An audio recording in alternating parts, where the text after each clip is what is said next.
My daughter-in-law patted a stack of taped boxes and said, "There's no room for antiques or the ideas that come with them." 3 months later, they cut the lock at a storage auction and I paid $62 to rescue my own life from behind a corrugated door. They tell you the dessert is empty. That is a lie told by people who don't know how to listen. Out here, silence is busy. The wind files papers you didn't know you had. Heat edits your senses. Mornings are courtrooms, and evenings are closing arguments written in pink. Patience is not a virtue in New Mexico. It's an address. You learn to live there or you keep moving until you forget your own name.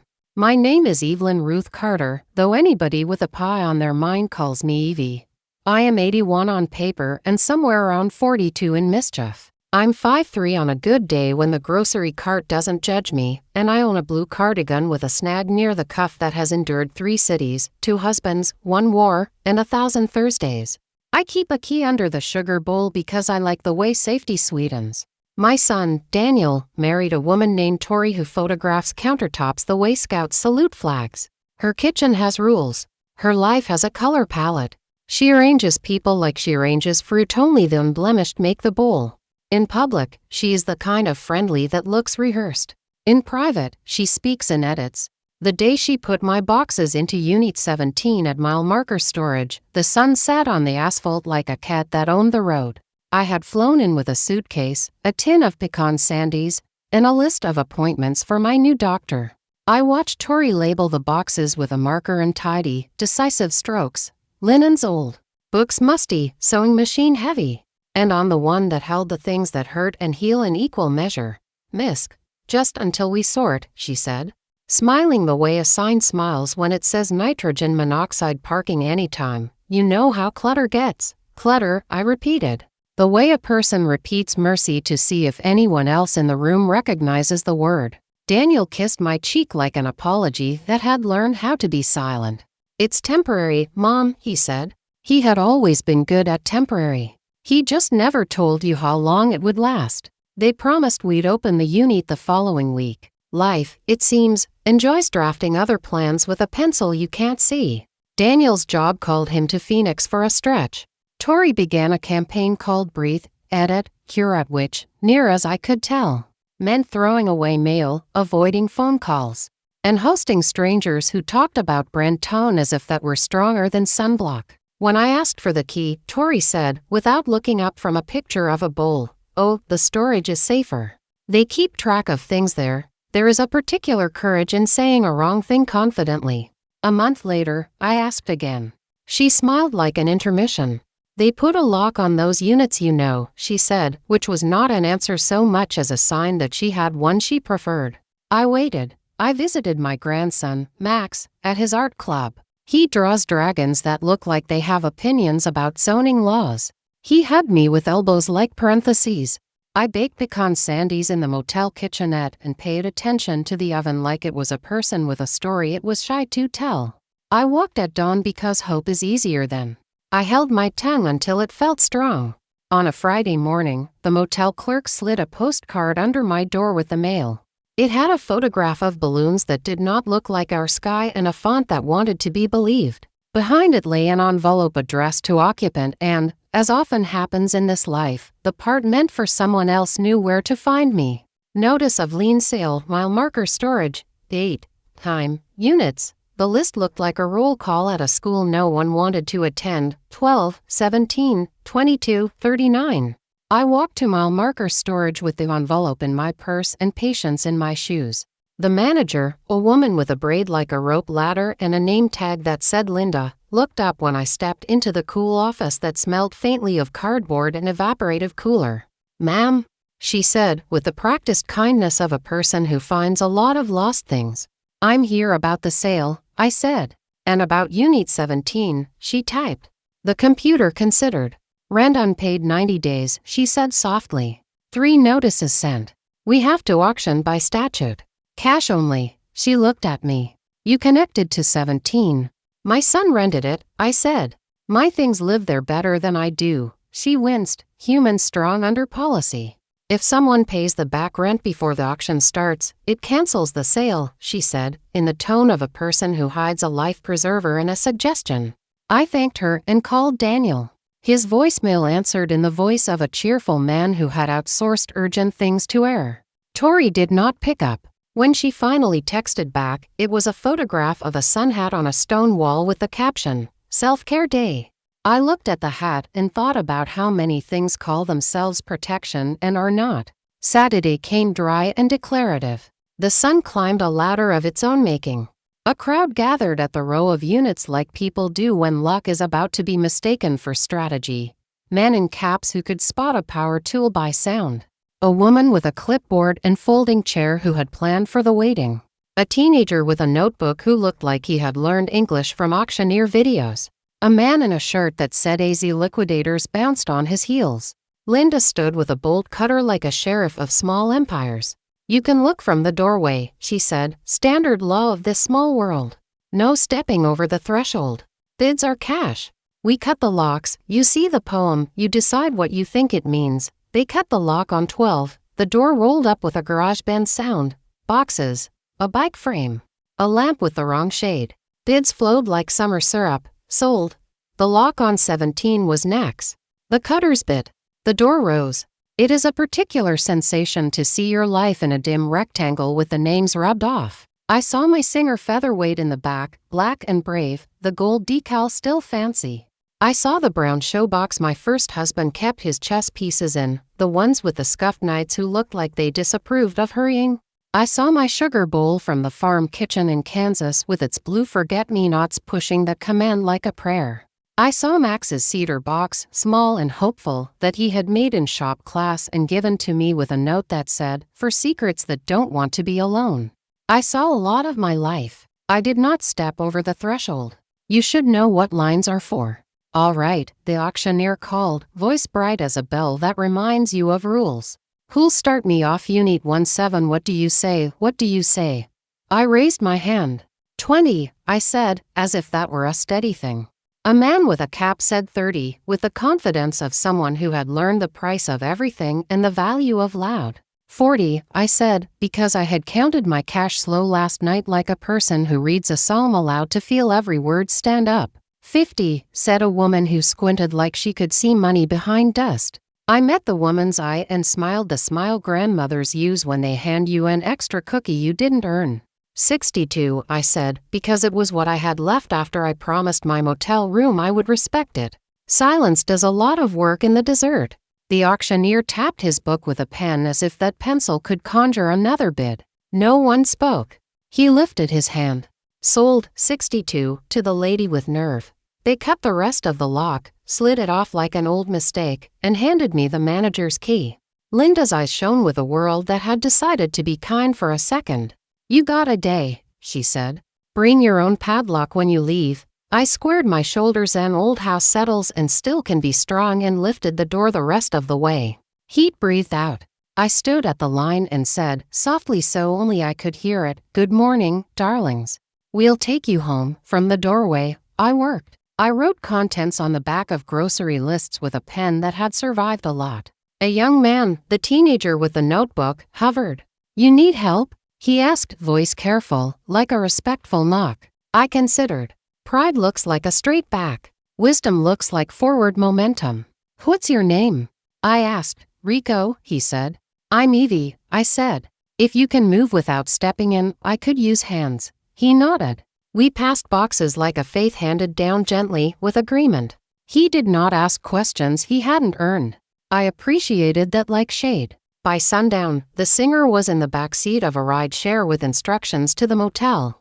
The sugar bowl with the key taped under it rode in my handbag, heavy with symbolism. The cedar box sat in my lap. The chess box went in the safe at the front desk, because memory is expensive when you don't respect it. When I tell you what happened next, I want you to remember that a good plan doesn't always announce itself with trumpets. Sometimes it taps the side of your coffee cup and says, "If you listen closely, you'll hear your turn." I opened the cedar box.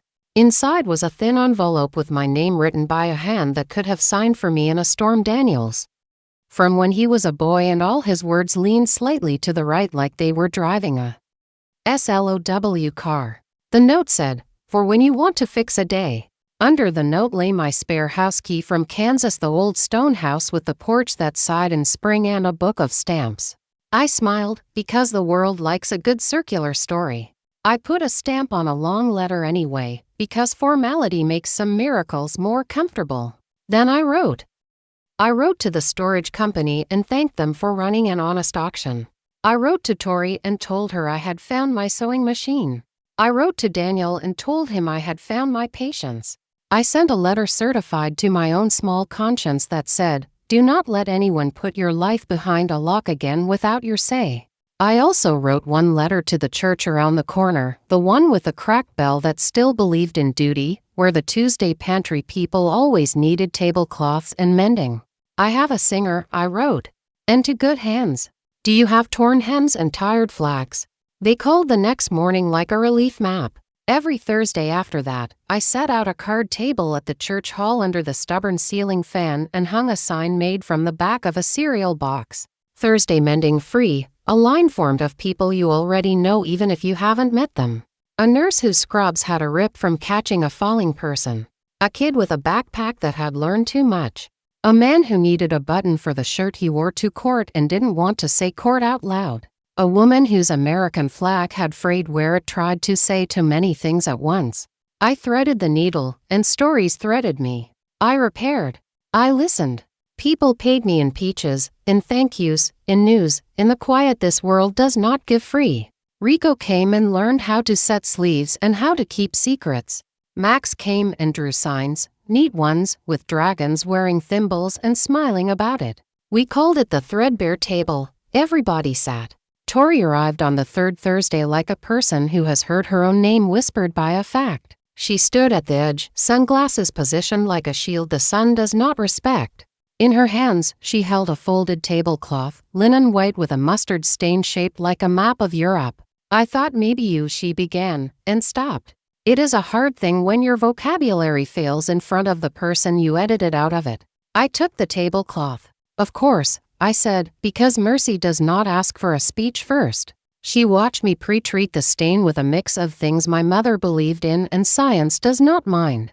She watched me wash it by hand, rinse, and hang it on the line behind the church where hope looks domestic. She watched it come back to good enough. Sometimes good enough is a miracle that came dressed as Tuesday.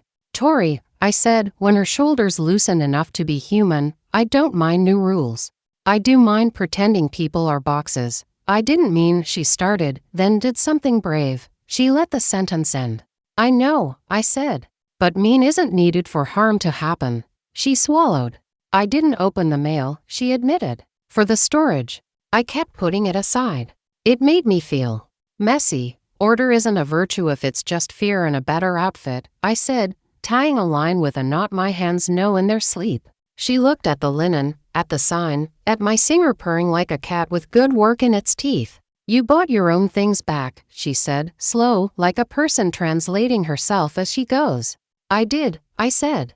$62 and the relief of not being surprised by my own labor. "What would you have done," she asked, "if someone else bought them?" "New life," I said. "New losses. We don't get to keep everything. Only the things that pass the test of our patience." I smiled. Also, I would have followed the person and negotiated like a grandmother who knows her way around a bake sale. She laughed then, a small honest sound that surprised her mouth. "I could help," she said, gesturing at the table. "With folding?" "I fold well." "You do," I said. "I've seen the evidence." And we stood in the New Mexico afternoon folding 100 small squares of clean into stacks that felt like order with a soul. Daniel came by after work, dust in his hair like a confession. He looked at my hands moving like they were praying. He looked at Tori, folding without narrating. He looked at the sign. "Mom," he said, voice elementary, "you made a shop out of a Thursday." "A table," I said. "A shop sells. A table asks you to sit." He nodded. He took the bag of mismatched buttons I keep in an old jam jar and shook it like a rain stick. "Classic, Mom," he said, but this time the word stretched to accommodate respect. We never spoke, not really, about the storage unit again. People who mean to change often do not need long lectures. They need to watch a better verb. Our verbs were mend, bring, share, fold, listen. Tori began answering mail. Daniel learned how to keep the paperwork for his side jobs in a green folder that had actually met a corner. Max drew a dragon that breathed thread instead of fire and pinned it above the singer with a piece of washi tape that insisted on joy. A month later, Linda from the storage company came by with a bag of zippers and a receipt book. "We started asking people to fill out emergency contacts," she said. "Thought of you." She handed me a folded paper. It read, in that same honest font the auction had used, "In case of non-payment, call Evie first. She will bring coffee and a solution." I laughed so hard I cried, which is a trick grief taught me when it wanted to feel useful. On a Monday when the air pretended to be kind, a woman from the motel where I had lived for a while appeared in the doorway with a curtain hem and a story about a new apartment with light shaped like forgiveness. I fixed the hem while she told me the way walls change when you can pick the paint. At the end, she placed something on the table, a small tin of tea, the good kind, and under it, exactly $62. "For your rescue fund," she said, eyes resolute. "So the next person doesn't have to pick between dignity and rent." We started a rescue jar and a pickle jar with a label that said "For locks and lives." Thursdays grew flesh and a spine and a rhythm. The church bell cracked a little less that winter. People found me instead of losing themselves. Sometimes, now, I walk past mile marker storage at dusk, when the edges of the corrugated doors catch the last gold and look nearly tender. I remember how the lock fell into Linda's hand like a confession and how sunlight reached into a unit and decided to introduce me to myself again. Justice, I have decided, is not punishment. It is the right thing, standing upright and staying until the paperwork agrees. If you ask me whether I believe in revenge, I will tell you no. Revenge is a tantrum with receipts. I believe in ledgers that balance with kindness. I believe in auctions where you buy back not just objects, but the part of you that lets someone else put a label on your life. I believe in Thursdays that become addresses people can find when they are tired of being lost. Last week, Max brought me a kite made of sticks and stubbornness. We took it to the field behind the church where the mesquite trees gossip about rain. The wind tried to teach us a lesson about letting go and holding on at the same time. The kite lifted. For a bright minute, it belonged to everything. "It flies," he said, running a little, breathless with the right astonishment. "It does," I said. "Most mended things do, once you point them toward open sky." Then I put my hand on the string with him to small victories, nodded, and we let the wind do what it was hired to do. If anyone tells me again that there is no room for my boxes, for my history, for my particular shape of usefulness, I will nod like a lady at a church social and say, "Then we will make a table. Bring what's torn."